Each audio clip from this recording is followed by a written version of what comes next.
Je suis Clotilde Dussoulier et vous écoutez l'épisode 173 de Change ma vie. Les conseils ne servent à rien.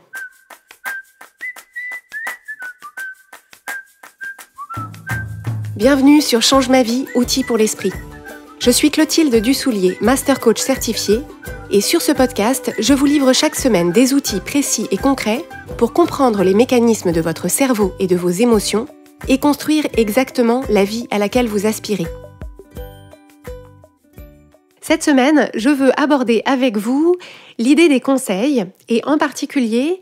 ce réflexe que nous avons, la plupart d'entre nous, quand on est dans une situation nouvelle ou alors dans une situation qui n'est pas nouvelle mais une situation où on se sent bloqué, où on se sent en difficulté.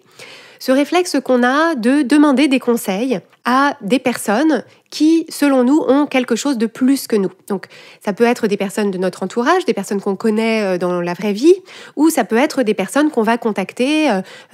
par courrier, je ne sais pas si ça se fait encore beaucoup, mais peut-être par Internet, via les réseaux sociaux ou par email. Donc, on identifie autour de nous quelqu'un qui nous semble avoir plus d'expérience que nous dans ce domaine ou dans cette situation, plus de connaissances peut-être sur ce domaine ou sur cette situation, quelqu'un qui pourra avoir plus de recul que nous ou plus de sagesse d'une façon ou d'une autre. Donc je suis dans une situation dans laquelle je me sens bloquée ou inconfortable ou en difficulté, notamment parce que potentiellement c'est une situation qui est nouvelle pour moi. Je vais identifier une personne dont l'expérience, l'expertise, la connaissance, le recul ou la sagesse me paraissent intéressants dans cette situation. Je vais aller voir cette personne, je vais la contacter et je vais lui dire comment est-ce que toi tu as fait pour surmonter telle difficulté, comment est-ce que toi tu as fait pour créer ça, pour obtenir ça, pour créer tel ou tel résultat. Donc la question que je vais poser c'est comment est-ce que tu as fait pour, quand toi tu étais dans cette situation, comment est-ce que tu as fait? Ou bien peut-être que la formulation que je vais avoir, c'est qu'est-ce que tu me conseilles de faire dans cette situation? Comment est-ce que tu me conseilles de m'y prendre? Si tu étais à ma place, qu'est-ce que tu ferais? Etc., etc. Donc, si la personne qu'on a contactée, la personne qu'on a sollicitée est disponible et accepte de nous répondre, ce que cette personne va faire, c'est qu'elle va répondre à nos questions. Et donc, comme on a posé la question de comment tu as fait, qu'est-ce que tu as fait, qu'est-ce que tu ferais, la personne va nous répondre en expliquant ce qu'elle a fait ou ce qu'elle ferait. Donc, ce qu'elle va nous apporter, c'est une réponse sous la forme des actions, les actions qu'elle a entreprises ou les actions qu'elle entreprendrait dans une telle situation. Et donc nous, ce qu'on va faire, c'est qu'on va dire merci, on va noter et on va se dire ok, super, cette personne-là a plus d'expérience, plus de connaissances, plus de recul, plus de sagesse. Voilà ce qu'elle a fait, voilà ce qu'elle ferait. Donc c'est ça qu'il faut que moi je fasse. Et donc on va se proposer de faire ce que la personne nous a conseillé de faire. Alors dans certains cas, on va effectivement entreprendre ces mêmes actions, on va faire ce que la personne nous a conseillé de faire et ça va effectivement marcher. C'est-à-dire que ça va produire le résultat qu'on attendait, on va mettre en place les actions pas à pas que la personne nous a conseillé d'entreprendre et si ça marche, on va se dire c'était un bon conseil, c'était effectivement ça qu'il fallait faire. Dans d'autres cas, on se propose de faire ce que la personne nous a conseillé de faire, donc on a bien noté, on fait les choses pas à pas, on essaye d'appliquer le conseil qui nous a été donné, mais ça ne fonctionne pas. On n'obtient pas le résultat escompté, on se heurte à un obstacle ou ça va de travers ou ça donne un autre résultat, on est surpris par le résultat qu'on obtient. Et donc à ce moment-là, on se dit c'était pas un bon conseil ou c'était pas le bon conseil pour moi, c'était pas ça qu'il fallait faire. Donc imaginons par exemple que je sois quelqu'un qui lance une activité, par exemple une activité de graphiste ou une activité de conseiller financier indépendant et je me dis je vais prendre contact avec un ou une graphiste ou un ou une conseillère financière qui marche bien, ça se passe bien pour lui ou pour elle et je vais lui demander conseil comment est-ce qu'il ou elle a fait au lancement de son activité pour développer son portefeuille de clients.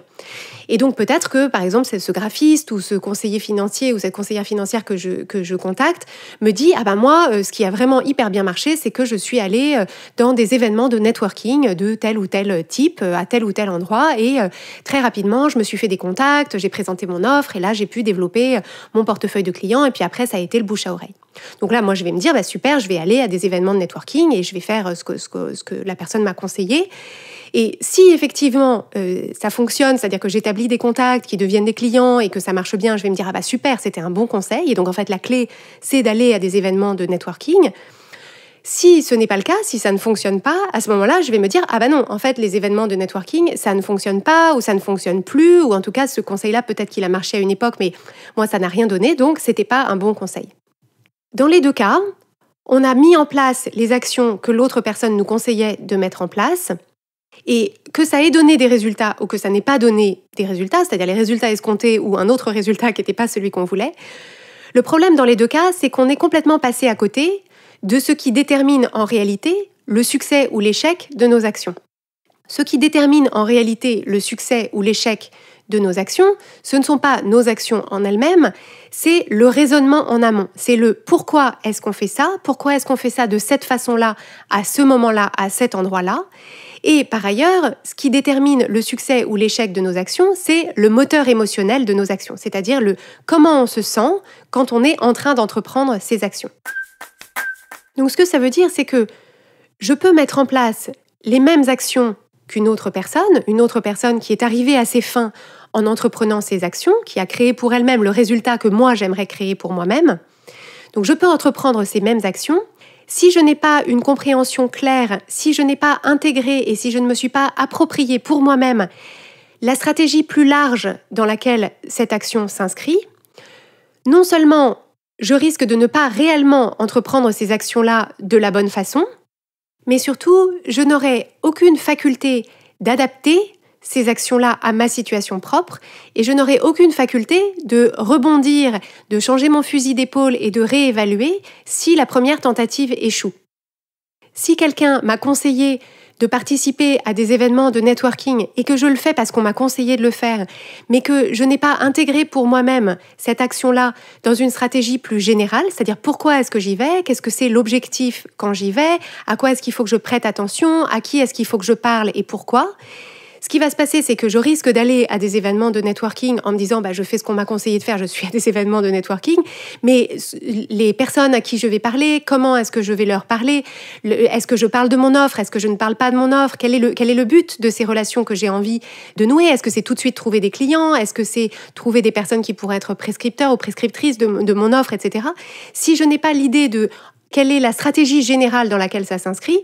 je vais y aller, je vais rencontrer des gens, mais ça ne va pas forcément donner les résultats que ça pourrait donner si j'intégrais ça dans une stratégie que je me suis appropriée. Et par ailleurs, ce qui va se passer, c'est que si je vais à un événement de networking et que je ne rencontre personne ou que ça se passe pas bien ou qu'il n'en retire rien, comme je n'ai pas une idée plus large d'un raisonnement et d'un pourquoi dans lequel ça s'inscrit,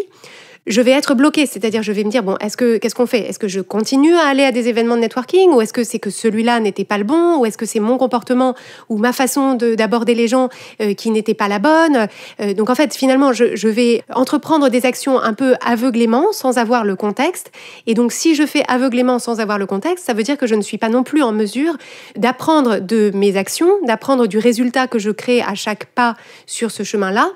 et de décider, d'évaluer, de créer le chemin, le pas suivant sur mon chemin qui s'inscrirait dans mon raisonnement global, dans ma stratégie globale. Tout aussi important, et ça on en parle beaucoup moins, c'est le moteur émotionnel. Le moteur émotionnel, le carburant émotionnel qui inspire nos actions.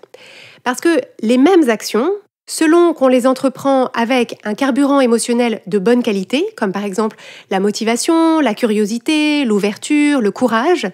ou un carburant émotionnel de moins bonne qualité, comme par exemple le doute, l'inquiétude, l'hésitation, la crainte, l'obligation, la flemme,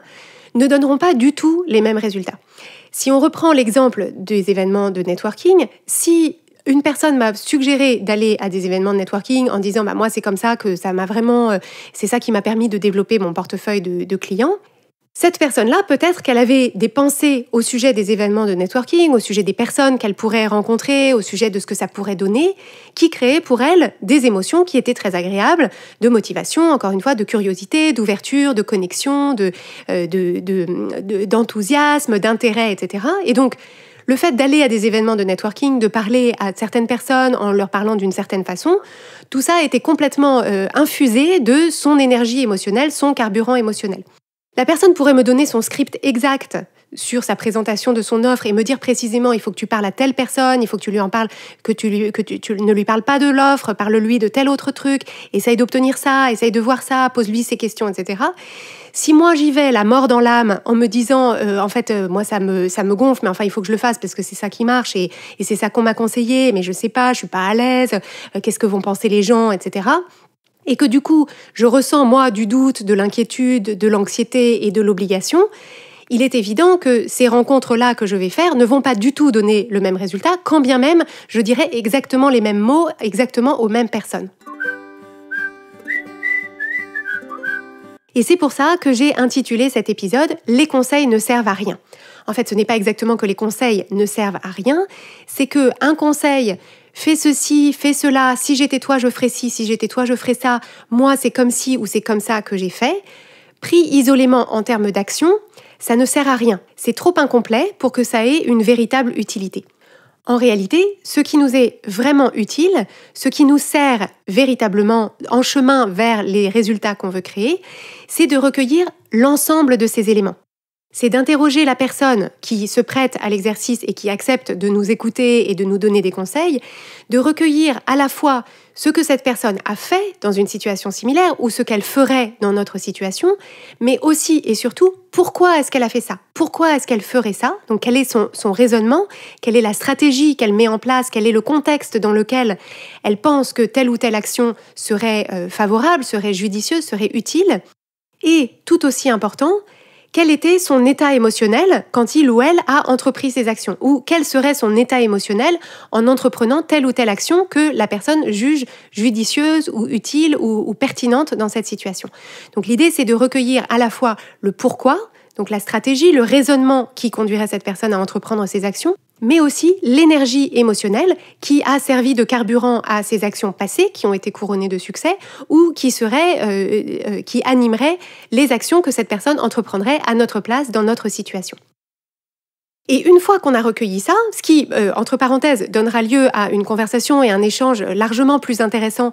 pour la personne qui vous donne des conseils, parce que ça lui permettra, comme on l'a évoqué dans l'épisode 158 de Change ma vie qui s'appelle « Apprendre de ses succès », ça permettra à la personne qui partage son expérience avec vous de formuler pour vous, mais aussi pour elle-même, qu'est-ce qui a été le vrai ressort, qu'est-ce qui a été la vraie recette de ce succès qu'il ou elle a rencontré en résultat de ses actions. Et une fois qu'on a recueilli ces éléments, donc à la fois les actions, mais aussi le pourquoi et l'énergie émotionnelle qui ont alimenté ces actions, le travail n'est pas terminé. Le travail n'est pas terminé parce qu'il va falloir se proposer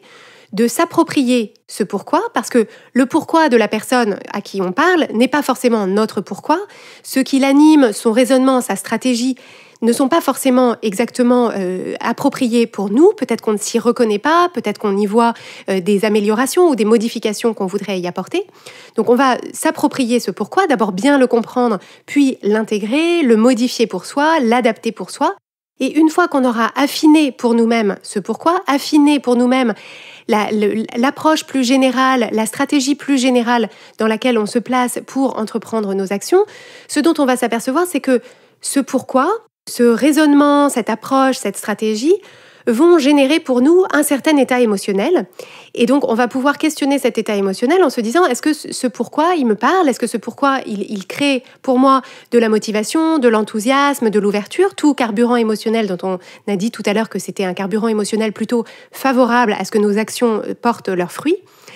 Et ce dont on va s'apercevoir, qui va être intéressant, c'est que il est possible, une fois que dans notre situation à nous, avec nos forces, avec nos faiblesses, avec nos contraintes à nous, le pourquoi qu'on a identifié et l'état émotionnel que ce pourquoi suscite pour nous, peut-être qu'en réalité, on va s'apercevoir que les actions qu'on a envie d'entreprendre, les actions qui nous paraissent judicieuses et utiles et favorables pour nous, en réalité, le plan d'action est différent de ce que cette même personne, avec un pourquoi similaire et un état émotionnel similaire, a décidé de faire. Alors, ce qui est sûr, c'est que cette démarche qui consiste non pas à recueillir des conseils simplement en termes d'action, mais à essayer de comprendre le contexte du conseil, le contexte de l'action, le pourquoi, le comment et l'état émotionnel de ces actions, Ça demande plus de travail, ça demande plus de temps, ça demande plus de réflexion, ça sollicite davantage votre capacité à réfléchir, à essayer de voir se dessiner des explications, à voir se dessiner une stratégie, à faire des correspondances et des échos entre différents éléments qu'on vous a apportés. Et en réalité, la plupart des gens, et on ne peut pas les blâmer parce que c'est notre câblage à tous, la plupart des gens préfèrent largement une réponse immédiate, préfèrent largement qu'on leur dise quoi faire, préfèrent largement une recette toute faite, qu'on puisse leur dire, voilà, face à tel problème, voilà telle solution, et donc il suffit, voilà, étape 1, étape 2, étape 3, boum, tu auras ton résultat. Le problème, c'est que, comme je l'ai évoqué avec vous dans cet épisode, il n'existe pas de réponse immédiate, de recette toute faite qui fonctionnerait pour tout le monde, sans que ce tout le monde ait bien en tête et intégré et adapté pour lui-même le raisonnement en amont et ait su générer pour lui-même ou pour elle-même le carburant émotionnel qui fera que cette méthode, boum, boum, boum, étape 1, étape 2, étape 3, soit couronnée de succès. Et moi, ce que je veux pour vous, c'est que vos actions soient couronnées de succès parce que ça ne sert à rien de faire l'étape 1, l'étape 2, ni l'étape 3 si en réalité, en amont, votre compréhension de la stratégie et votre carburant émotionnel n'étaient pas les bons parce que du coup, vous aurez complètement gâché vos ressources et votre énergie à entreprendre des actions qui ne pouvaient pas être fructueuses parce qu'il vous manquait les éléments en amont, le contexte et la stratégie qui vous permettraient que ça fonctionne pour vous.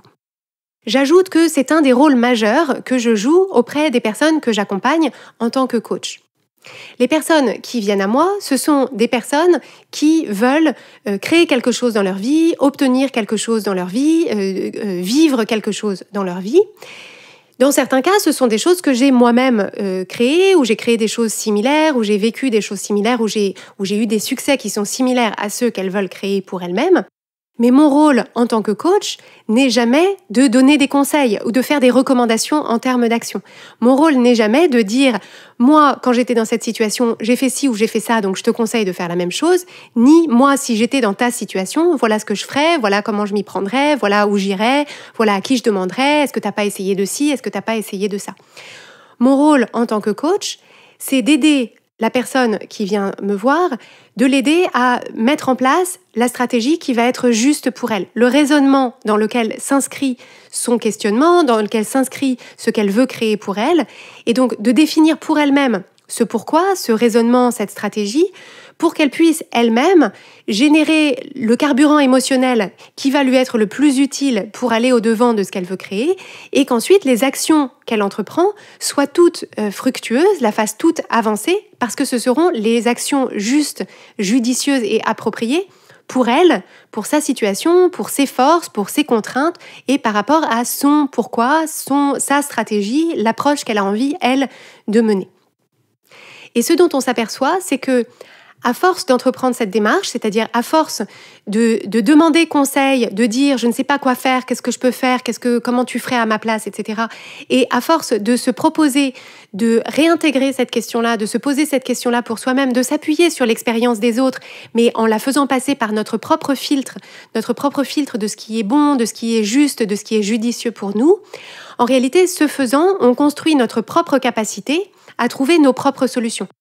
Au lieu d'utiliser nos ressources pour aller à l'extérieur de soi, pour rechercher des solutions, des conseils et des réponses qui ont peut-être fonctionné pour d'autres personnes, on utilise ces mêmes ressources à l'intérieur de soi pour construire, renforcer et développer la confiance qu'on peut se faire pour trouver nos propres solutions, nos propres réponses. Et ce dont on s'aperçoit qui est vraiment galvanisant et qui permet vraiment de ressentir un grand sentiment d'émancipation, c'est quand on s'aperçoit qu'on en est parfaitement capable, que chacune d'entre nous en est parfaitement capable. Il faut simplement se mettre en situation de s'exercer à le faire. Alors ça fonctionne très bien si on est d'abord accompagné pour le faire. Et une fois qu'on a été accompagné et qu'on a développé cette capacité et cette compétence, on peut le faire de façon complètement indépendante.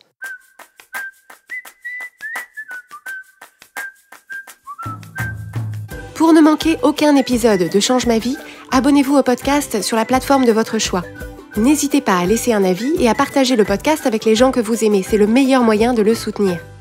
Inscrivez-vous gratuitement sur changemavie.com/inscription pour recevoir des outils exclusifs et des messages inspirants directement par email. Et si vous voulez aller plus loin dans la mise en pratique des outils que je vous présente sur Change ma vie, c'est exactement notre métier en tant que coach de vie de vous accompagner.